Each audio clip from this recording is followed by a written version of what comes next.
Back to news. గోదావరిలో చేపల వేట గురించి తెలుసు గాని డబ్బుల వేట గురించి ఎప్పుడైనా విన్నారా? కాలికి బలపం కట్టుకుని తిరగడం అన్న మాట విని ఉంటారు గాని అయస్కాంతాలు కట్టుకుని తిరగడం ఎక్కడైనా చూసారా? ఇలాంటి చిత్ర విచిత్రాలన్నీ ఇప్పుడు రాజమండ్రిలో జరుగుతూ ఉన్నాయి. గోదావరి ఘాట్లలో అదృష్టాన్ని వెతుక్కుంటూ ఉన్నారు మత్స్యకారులు, ఇంకొంతమంది ఇతర యువకులు. సుడిగాళ్లకైతే చిన్న చిన్న బంగారు నాణాలు, దేవతా విగ్రహాలు సైతం దొరుకుతున్నాయట.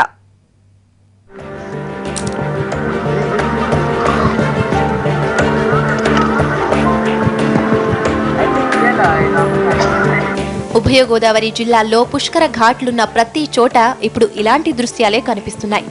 ఎవరికి వాళ్లు నీళ్లలో అదృష్టాన్ని పరీక్షించుకుంటున్నారు. మిగతా ప్రాంతాల కంటే యాత్రికులు విపరీతంగా వచ్చిన రాజమండ్రి ఘాట్లలో ఈ వెతుకులాట ఎక్కువగా ఉంది.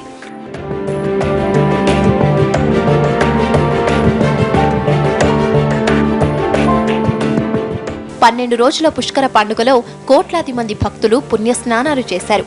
వాళ్లలో ఒక్కొక్కరిది ఒక్కో రకం సెంటిమెంట్. గోదావరి మాతకు దండం పెట్టుకుని చిల్లర నాణాలు విసిరేవాళ్లు కొంతమంది అయితే, చిన్న చిన్న వెండి, బంగారు దేవతా ప్రతిమల్ని నదిలో వదిలేవాళ్లు మరికొందరు. సెంటిమెంట్ శృతి మించిన వాళ్లైతే ఏకంగా కరెన్సీ నోట్లను సైతం నీళ్లలో వదిలారు. ఇప్పుడు ఆ నాణాలు, నోట్లు, ప్రతిమల కోసం వెతుకులాడుతున్నారు స్థానిక యువకులు. ఒకచోట నాణాలు, నోట్లు దొరికాయని తెలియగానే ఆశగా ఎక్కువ మంది ఆ వైపునకు వచ్చేస్తున్నారు. గజ ఈతగాళ్లు కొంతమంది లోపలికి దూసుకుపోతూ ఉంటే, ఎక్కువసేపు లోపల ఊపిరి బిగపట్టలేని వాళ్లు కాళ్లకు, కర్రలకు అయస్కాంతాలు కట్టుకుని వలలు, బకెట్లతో కాసుల వేటలో మునిగిపోతున్నారు. చిరిగిపోయిన నోట్లు దొరికిన వాళ్లు టీలా పడుతున్నారు. సముద్రం వేటకి వెళ్తుంటాను. ఇవాళ ఖాళీగానే అలా వచ్చేసానండి సార్. డబ్బులే ఏడుతున్నాను. మామూలుగా మట్టి తీసి అయస్కాంతం 100 దొరకొచ్చి సుమారు 200 దొరకొచ్చు. ఇప్పుడు వచ్చి 6 గంట అవుతుంది. ఒక 20 రూపాయలు దొరికింది అంతే. ఐస్క్రాంపులు కట్టేశారండి.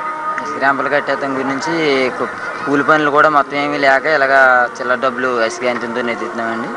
నెత్తుంటే 100 కానీ 50 కానీ అలా దొరుకుతున్నాయండి. ఇంకా ఖాళీగా ఉండలేక ఇలాగ వచ్చి డబ్బులు నెత్తుతున్నామండి. ఇలాగే నీటిలో ఇలా మామూలుగా కింద పెట్టి ఇలాగ ఇలా నెత్తితే పట్టుకుంటాం.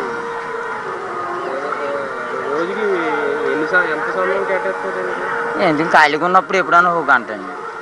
ఇప్పుడు ఇంటికాడ ఏదైనా పని ఉంటే నీళ్ళైనా అవన్నీ తెచ్చిన తర్వాత వస్తున్నామండి. సాధారణ ఖర్చులు కానీ ఉంటాయని వస్తున్నాం. ఇక అలా 100 దొరుకుతాయి. ఇంటికాడ ఇస్తున్నామండి. ఇంక పని ఖాళీ కదండి, ఇంక పనులు లేవండి.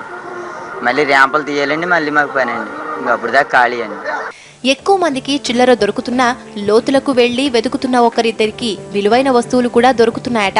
ప్రస్తుతం ఎక్కువ మంది మత్స్యకారులకు ఇదో ఉపాధి మార్గంగా ఉంది. అయితే వాళ్లను చూసి ఈత రాకుండా మిగతా వాళ్లు కూడా లోపలికి దిగితే ప్రమాదాలు జరగవచ్చని హెచ్చరిస్తున్నారు అధికారులు.